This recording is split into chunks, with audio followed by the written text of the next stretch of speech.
예수께서 백성에게 이 비유를 말씀하셨다. 어떤 사람이 포도원을 만들어서 농부들에게 새로 주고 오랫동안 멀리 떠나 있었다. 포도를 거둘 때가 되어서 포도원 주인은 포도원 소출 가운데서 얼마를 소장료로 받아오게 하려고 종 하나를 농부들에게 보냈다. 그런데 농부들은 그 종을 때리고 빈손으로 돌려보냈다. 주인은 다른 종을 보냈다. 그랬더니 그들은 그 종도 때리고 모욕하고 빈손으로 돌려보냈다. 그래서 주인이 다시 세 번째 종을 보냈더니 그들은 이 종에게도 상처를 입혀서 내쫓았다. 그래서 포도園주인은 말하였다. 어떻게 할까? 내 사랑하는 아들을 보내야겠다. 설마 그들이 내 아들이야 존중하겠지. 그러나 농부들은 그를 보고서 서로 의논하며 말하였다. 이 사람은 상속자다. 그를 죽여버리자. 그래서 유산이 우리 차지가 되게 하자. 그리하여 그들은 주인의 아들을 포도원 바깥으로 내쫓아서 죽였다. 그러니 포도원 주인이 그들을 어떻게 하겠느냐? 주인은 와서 그들을 죽이고 포도원을 다른 사람들에게 줄 것이다. 사람들이 이 말씀을 듣고서 말하였다. 그런 일이 없기를 바랍니다. 그때 예수께서 그들을 똑바로 바라보시고 말씀하셨다. 그러면 집 짓는 사람들이 버린 돌이 집 모퉁이의 머릿돌이 되었다 하고 기록된 말은 무슨 뜻이냐? 누구든지 그 돌 위에 떨어지면 그는 부스러질 것이요 그 돌이 어느 사람 위에 떨어지면 그를 가루로 만들 것이다. 학자들과 대제사장들은 예수가 자기네를 경향하여 이 비유를 말씀하신 줄 알았다. 그래서 그들은 바로 그때에 예수께 손을 대어 잡으려고 하였으나 백성들을 두려워하였다. 아멘. 우리 교회 목장 이름들이 타슈켄투, 카라칸다 이런 선교사님들이 사역하고 있는 그 지명의 이름을 따서 우리가 목장의 이름을 갖추고 있죠. 우리 교회엔 타슈켄트라는 목장이 있습니다. 카자흐스탄 타슈켄트에는 고려인들의 아픔이 많이 서려 있는 곳이죠. 고려인이라는 것은요, 러시아를 비롯한 구소련 지역에 거주하면서 러시아를 모국어로 사용하는 이 한민족 동포를 지칭하는 게 말이죠. 고려인들 당사자들은 자신들을 고려 사람이라고 이야기하면서 자기네 정체성을 드러냅니다. 이렇게 고려 사람들이 카자흐스탄 지역에, 우즈베키스탄 지역에 몰려 살 수밖에 없었던 그 이유를 보려면 1863년으로 거슬러 올라가야 돼요. 제정 러시아는 1860년대에 청과 베이징 조약을 체결함으로 인해서 두만강 영토, 두만강 하루까지 영토를 차지하게 되죠. 그래서 졸지에 조선은 러시아와 국경을 접하게 되는 결과를 가져왔어요. 그때 국경 관리가 허술했기 때문에 일시적인 이동 이런 거는 뭐 쉽게 할 수 있었습니다. 그런데 1863년 조선에 살던 사람들이 영구 거주를 목적으로 러시아로 넘어갑니다. 조국을 떠나서 두만강을 건너 러시아 땅으로 이주하려는 한인들의 수가 점점 증가하게 되죠. 그러다가 1884년에 러시아와 조선이 국교를 수립됩니다. 이때까지 러시아에 거주하고 있던 사람들은 러시아 국민으로서 영주권을 받아요. 국적을 받았어요. 그런데 그 이후에 입국한 조선 사람들은 대부분 애국인의 신분으로 머물러야 했죠.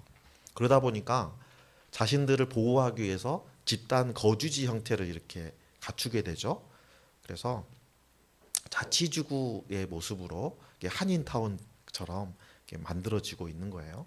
그러다 1937년에 스탈린의 명령으로 해서 17만 명 이상이 되는 이 조선인들이 중앙아시아 지역으로 강제로 이주당하게 됩니다. 이때 다수의 조선인들은 삶의 터전을 잃고 우즈베키스탄, 카자흐스탄 쪽으로 이동했는데요. 우리와 동역하고 있는 선교사님들이 사역하는 이 타슈켄트 지역에도 고려인들이 이때 많이 이동하게 되었던 거예요. 그때 이동한 고려인들의 후손이라 해도 과언이 아니죠. 카자흐스탄으로 처음에 이동했던 이 조선인들, 고려 사람들은 집 한 채 없는 허울벌판에 버려졌습니다. 이 사람들은 땅을 파고 생존하기 위해서는 농사짓고 생존하기 위해서는 농사 지은 곡식들이 열매 맺을 때까지 수확할 때까지는 버텨야 되는 거잖아요. 그래서 그 기간 동안 이 사람들은 풀뿌리, 야생 민들레, 우리 흔히 얘기하는 초근 목피로 이렇게 자기의 생명을 유지했어요. 그 굶주림에 지치고 힘든 시간에도 그들이 포기하지 않는 게 있었는데요. 그건 씨앗이었어요. 만주에서 가져갔던 귀리, 밀, 완두콩 이런 씨앗은 배고파도 먹지 않고 지고 있다가 씨앗을 뿌려서 수확하게 되죠. 이 뿌렸던 씨앗들이 확 수확하게 됐을 때 카자흐스탄 사람들은 생판 처음 보는 그 농산물 때문에 놀라움을 금치 못했다라는 그런 에피소드들이 있죠. 강제 이주당해서 굶주림에 시달리는 그 시간 속에서도 식탐에 휘둘리지 않고 씨앗을 지킨다는 것은 쉬운 일이 아니죠. 제가 어릴 때 배가 고프니까 뭔가를 주워 먹고 싶은데 대안에, 우리 대안이라고 그랬는데요. 부뚜막 뒤쪽에 대안에 까만 이렇게 신문지에 까만 이렇게 비닐봉지에 담겨져 있는 감자가 있는 거예요. 아, 이게 웬 행제나 싶어가지고 그거 가져다가 열심히 꺼먹었죠. 그랬더니 할머니가 물어보시더라고요. 그 감자 어디서 났냐? 그래서 뒤 안에 있던데요 했다가 야단을 얼마나 맞았는지 몰라요. 그게 씨감자죠. 봄에 심어야 되는 씨감자. 그러니까 씨감자를 지키고 씨앗을 지켜야 다음에 희망이 있는 거잖아요. 여러분, 우리는 이 땅에 예수님께서 뿌려놓은 생명의 씨앗들이에요.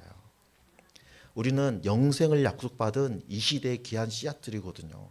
이 약속의 씨앗이 싹트기까지는 많은 고난이 있을 수밖에 없습니다. 여러분, 세상은 온갖 탐욕으로 가득 차 있잖아요.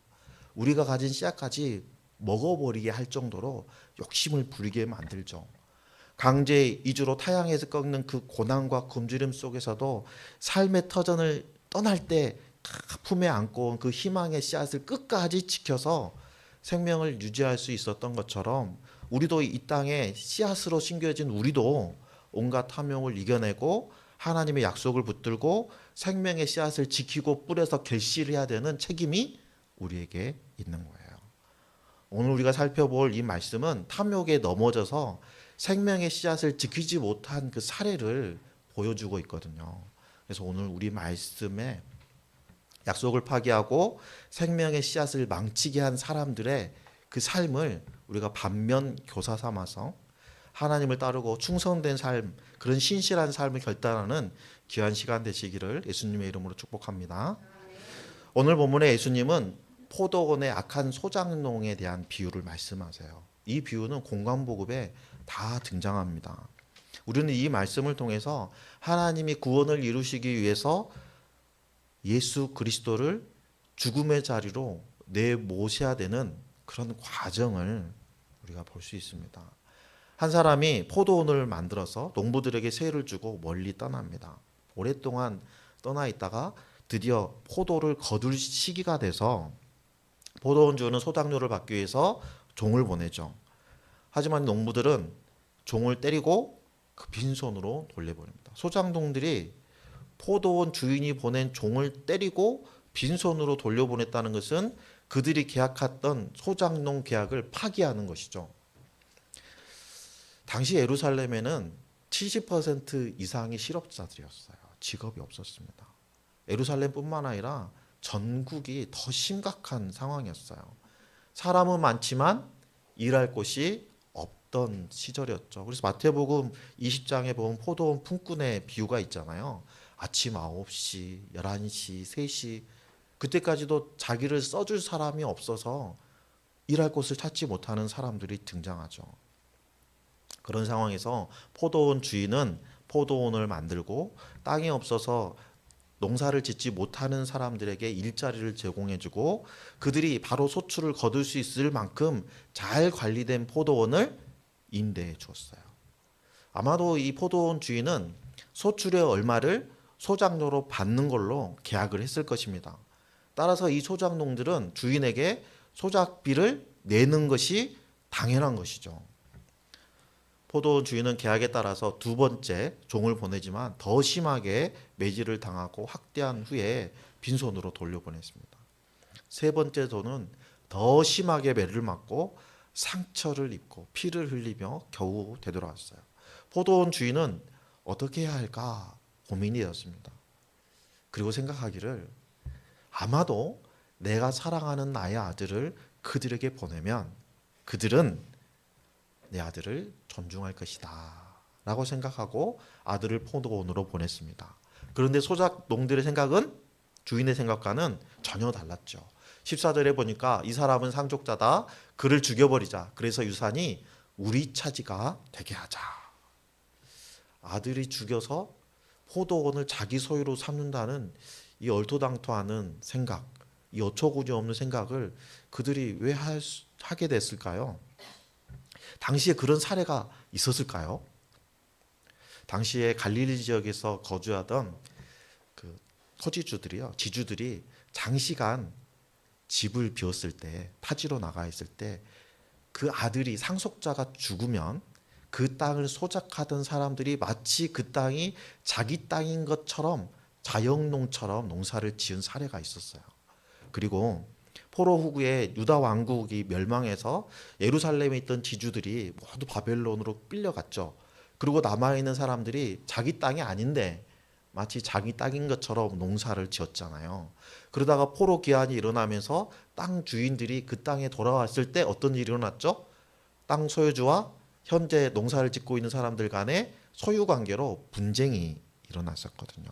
따라서 오늘 예수님의 비유는 완전히 터무니없는 얘기가 아니라 그 시대 상황에 일어날 수 있는 일이었다라는 것을 우리가 생각해 볼 수 있습니다. 오늘 보면 15절 하반절에 보면 그러니 포도원 주인이 그들을 어떻게 하겠느냐라고 얘기해요. 오늘을 문자적으로 직역하면 주님이 그들에게 어떻게 하시겠습니까? 라고 직역하고 있어요.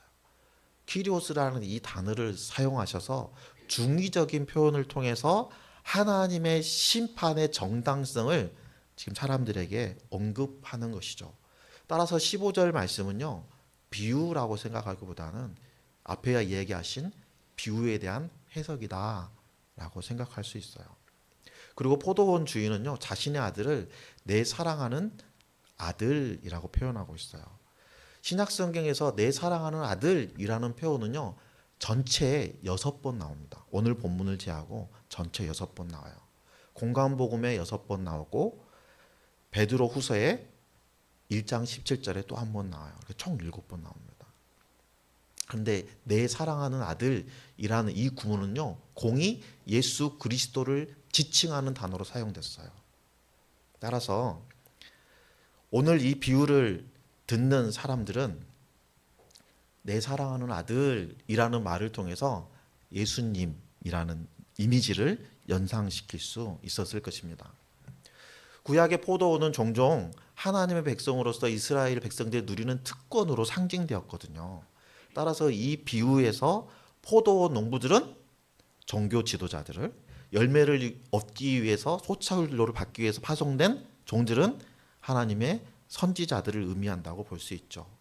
예수님께서 비유로 하신 말씀 중에 악한 소작농들이 아들을 포도원 밖으로 쫓아내서 죽인 사건은 종교 지도자들이 예수님을 예루살렘 성 밖으로 끌고 가서 십자가에 처형한 사건을 암시하고 있다라고 볼 수 있습니다. 결국 예수님의 비유는 무엇을 말씀하시느냐면요, 하나님의 특권을 누리고 있는 이스라엘 지도자들이 계약을 파기하고 언약을 파기하고 하나님의 아들인 그리스도를 포도원 밖으로 끌어내어 죽이는 것을 말씀하고 있다라고 우리는 이해할 수 있습니다. 예수님은 아들을 죽인 이들을 어떻게 할 것인지에 대한 수사적인 질문을 사람들에게 하죠. 그리고 그 질문에 바로 본인이 답변하시기를 심판이 소작농들에게 임하게 된다고 말씀하십니다. 16절에 보니까 주인이 와서 그들을 죽이고 포도원을 다른 사람들에게 줄 것이다 라고 말씀하시죠. 주인이 와서 그들을 죽인다는 예수님의 말씀은 주 70년에 현실이 되죠. 그리고 포도원을 다른 사람에게 준다는 이 말씀은 이방인들에게 복음이 전달된다라는 의미로 이해할 수 있어요. 마태복음 21장 43절에 보면 그러므로 나는 너희에게 말한다. 같이 읽겠습니다. 하나님께서는 너희에게서 하나님의 나라를 빼앗아서 그 나라의 열매를 맺는 민족에게 주실 것이다. 아멘. 예수님의 말씀을 들은 사람들은요, 16절을 보니까 이렇게 얘기해요. 그런 일이 없기를 바랍니다.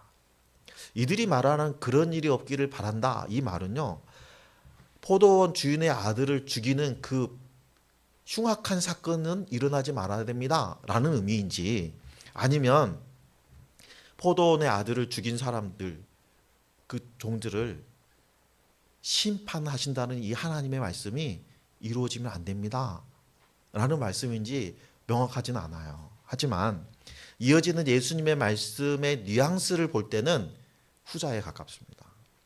17절에 보니까 그러면 집 짓는 사람들이 버린 돌이 집 모퉁이의 머릿돌이 되었다 하고 기록된 말은 무슨 뜻이냐라고 질문하세요. 농부의 아들은, 아들이라는 단어는 히브리어 벤이라고 합니다.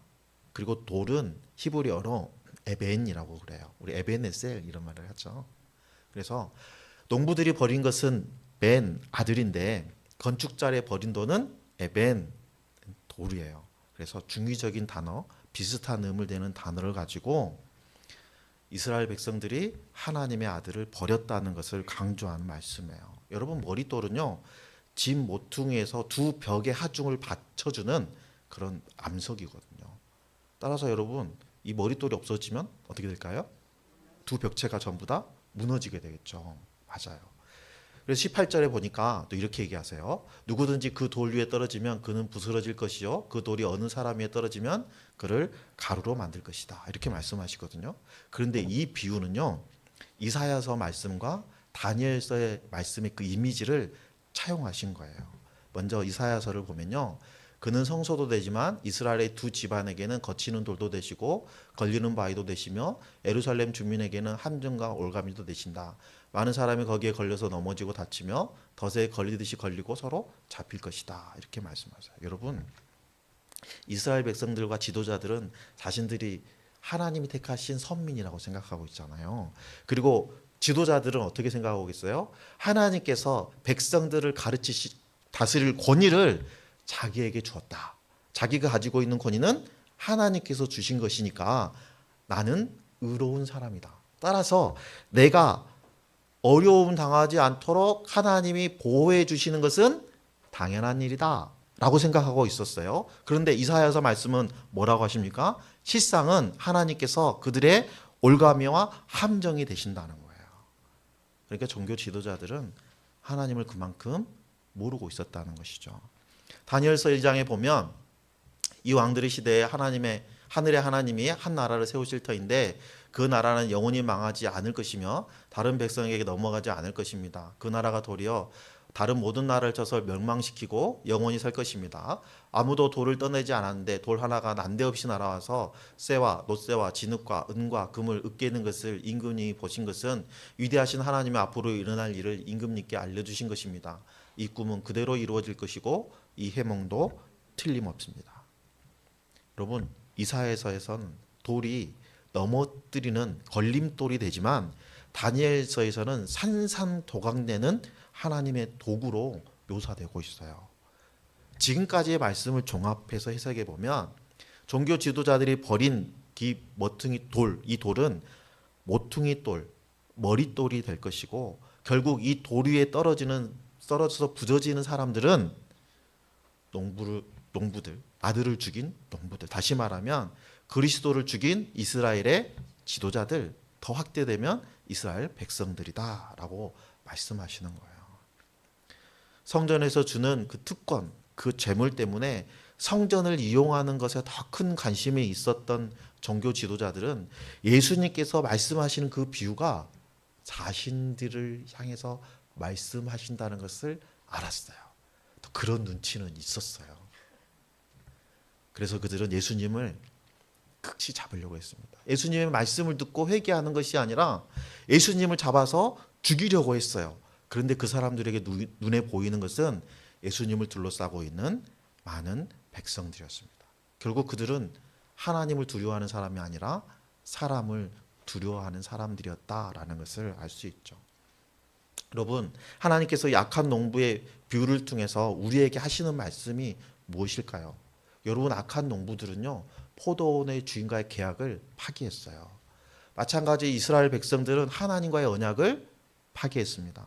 포도원이 주인이 계약에 따라서 소출의 일부를 받기 위해서 종들을 보낸 것처럼 하나님께서는 그 약속을 파기하고 언약을 파기하는 거부하는 이스라엘 백성들에게 언약을 온전히 지킬 수 있도록 하기 위해서 수많은 선지자들을 보내셨어요. 언약을 지키기 위한 하나님의 노력은 사랑하는 아들을 보내시는 것으로 이어지게 됩니다. 오늘 종료주의를 시작으로 예수님은 십자가를 지시기 위해서 고난의 길을 걸어가시죠. 예수님이 십자가 지시는 것은 우리를 향한 하나님의 약속을 지키시기 위함이에요. 하나님과의 인간의 약속은요, 항상 인간이 깨트렸어요. 하나님은 그 깨어진 약속도 철저하게 지키시는 분이십니다. 하늘의 보좌를 버리시고 낮고 낮은 이 땅으로 내려오셔서 고난을 받으신 예수님은 제자들에게 약속하신 대로 사흘 만에 부활하십니다. 누가복음 24장 44절에 보면 부활하신 예수님께서 제자들한테 이렇게 말씀하시죠. 내가 전에 너희와 함께 있을 때에 너희에게 말하기를 모세의 율법과 예언서와 시편에 나를 두고 기록한 모든 일이 반드시 이루어져야 한다라고 하였다. 이 말씀을, 이 약속을 지키기 위해서 예수님은 십자가 지셨고 이 약속대로 예수님 우리에게 생명을 주신 거예요. 그리고 예수님은 우리에게 새로운 질서, 새로운 언약을 주셨습니다. 우리가 지켜야 될 새로운 언약이 뭐였죠? 하나님 사랑, 이웃 사랑이었어요. 오늘 우리는 고난주간을 맞이해서 예수님의 고난에 동참한다는 의미로 정교일 특별 새벽기도를 드립니다. 고난주간 특별 새벽기도를 드리는 거는요, 이 목사가 강요해서 여러분들 괴롭히려고 부르는 게 아니에요. 여러분들 각 사람이 하나님과 약속하시는 거예요. 하나님, 내가 이 일주일, 꼴랑 6일 이 기간만이라도 주님이 가신 길을 내가 이미지로라도 따라가겠습니다. 예수님의 그 사랑을 내가 잠시라도, 짧은 시간이라도 내가 경험해 보겠습니다. 라는 고백으로 여러분이 각 사람이 하나님과 약속하는 거예요. 이때 여러분이 기억하셔야 될 가장 중요한 포인트는 내가 주인된 삶을 내려놓고 하나님이 주인된 삶으로 돌아가는 거예요. 오늘 특송한 것처럼 우리는 여호와께 돌아가야 됩니다. 우리는 예수님을 영접할 때 예수님을 나의 주인으로, 나의 구원자로 영접했잖아요. 영접했다는 건 어떤 거냐면요, 이제부터 내가 주님을 나의 주인으로, 나의 구원자로 받들겠습니다 하고 계약을 한 거예요. 우리는 그 계약을 지켜야 됩니다. 그 약속을 지켜야 돼요. 우리는 하나님과의 그 작은 약속이라도 반드시 지켜야 됩니다. 저는 약속을 굉장히 잘 지키려고 강박증이 있을 만큼 지키려고 노력을 해요. 이 목사랑 어떤 약속을 했는데 이 목사가 안 나왔다. 그러면 특별한 이유가 있는 겁니다. 저는 성격상 약속 시간 10분 먼저, 30분 먼저 가 있어야지 직성이 풀리는 사람이거든요. 그런데 이런 성격은요, 저희 아버지와 할아버지의 영향을 받은 거예요. 제 할아버지는 저 어릴 때 항상 보시면 제 머리에 손을 얹고 얘기하시는 거, 기도하시는 거예요. 주여, 이 아이를 주님의 도구로 사용하여 주시옵소서. 내 의견은 물어보지도 않으시고. 그리고 제 아버지는 자고 있는 저의 이렇게 머리에 손을 얹으시고, 주님, 투박한 질그시라도 좋으니 주님 사용하여 주시옵소서. 내가 언제 했냐고요, 그렇게 하라고. 그런데요, 어린 나이에 할아버지가 기도할 때 저는 속으로 뭐라 했을까요? 아멘 했어요. 아멘 했다니까요. 뭔지는 모르겠지만 좋은 것 같아. 아멘 했어요. 아버지가 머리에 손을 얹고 두박한 질그릇이라도 사용해 주세요. 그러니까 아멘 했단 말이에요. 그 아멘이 어떤 뜻인지도 모르면서. 누가 약속한 거예요? 할아버지와 아버지가 약속한 거예요? 내가 약속한 거예요? 내가 약속한 거예요. 할아버지와 아버지의 서원은 이루어져서 지금 여러분이 보시는 바와 같습니다. 하나님께서 제게 하나님과의 서원을 기억하게 하셨고 그 약속을 지켜서 목회자의 길로 들어갈 수 있게 하셨어요. 그렇다고 제가 목회자가 되는 일에 뭐 엄청난 일을 했다, 그건 아니에요. 단지 내가 어릴 적 하나님과 했던 그 약속을 지키기 위해서 나의 주인 되시는 주님이 이끄시는 대로 순종했을 뿐인 거예요. 포도원의 주인이 소작농들에게 소출 중에서 정해진 몫을 요구하듯이 하나님께서는 우리에게 열매를 요구하십니다. 우리는 포도원을 가꾸는 일꾼으로서 당연히 포도원의 주인 되시는 하나님께 열매를 드려야 되는 거예요. 이 열매는 어떻게 얻습니까? 하나님의 말씀에 순종함으로 얻게 되는 거예요. 예수님은 계약에 명리된 그 소작료를 납부하지 않는 농부들을 쳐내고 그 소작료를 바칠 수 있는, 다시 말하면 열매를 드릴 수 있는 다른 농부들에게 포도원을 주신다고 말씀하세요. 새로운 계약을 쓰셨어요. 우리도 하나님께서 새롭게 주신 새 언약의 수혜를 받고 있는 하나님의 일꾼들입니다. 예수님은 장차 임할 하나님 나라의 주권자시죠. 통치자세요.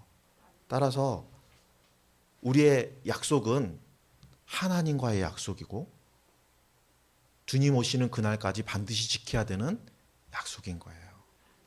주님 우리에게 주신 사명이 뭐라고 하셨죠?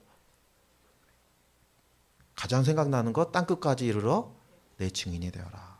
가서 아버지와 아들과 성령의 이름으로 침례를 주고 내가 너에게 가르친 말씀을 지켜 행하게 하라. 세상 끝날까지 내가 너희와 항상 함께 있으리라. 하나님 주신 이 약속의 말씀에 순종함으로 우리는 복음의 열매를 맺을 수 있게 되는 거예요. 우리가 이 열매 맺는 삶을 살아감으로 인해서 하나님께서 우리에게 포도원을 맡기신 그 목적이 성취되는 것입니다. 오늘 본문에 보니까 악한 농부들은 이 하나님의 아들을 거부했잖아요. 이들이 하나님의 아들을 거부한 거는요, 그동안 그들이 박해하고 죽이까지 했던 선지자들을 박해하는 것과는 상황이 다르죠. 그럼에도 우둔한 지도자들은 예수님을 끝까지 거부했습니다. 우리가 살고 있는 시대는 어떻습니까? 예수님을 거부하는 것은 그때나 지금이나 똑같습니다. 왜 그럴까요? 내가 주인된 삶을 살고 있기 때문이에요. 세상이 주인된 삶을 살고 있기 때문에요. 여러분, 세상은 돈을 숭배하는 물질 만능주의에 빠져 있습니다. 소유욕에 집착하다 보니까 탐욕에 눈이 멀어가지고 농부들이 아들을 죽인 것처럼 세상은 육신을 신뢰하고 육신의 일을 추구하기 때문에 예수님을 거부하는 거예요. 예수님을 영접하지 않으니까 하나님 나라에 동참할 수 없습니다. 예수님을 모르기 때문에 예수님을 경험할 수도 없습니다. 그렇다면 우리는 악한 농부와 다른 태도로 최선을 다하고 있는지 우리 스스로 살펴보기를 소망합니다. 우리 고난주간 한 주간 살아가면서 나는 하나님 앞에 신실한 일꾼인가 날마다 질문하는 그런 시간이 되기를 소망합니다.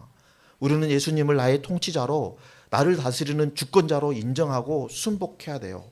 예수님은 하나님 나라의 주권자이시고 동시에 교회의 모퉁이돌이 되십니다. 에베소서 2장 20절 말씀, 여러분은 사도들과 예언자들이 놓은 기초 위에 세워진 건물이며 그리스도 예수가 그 모퉁이돌이 되십니다.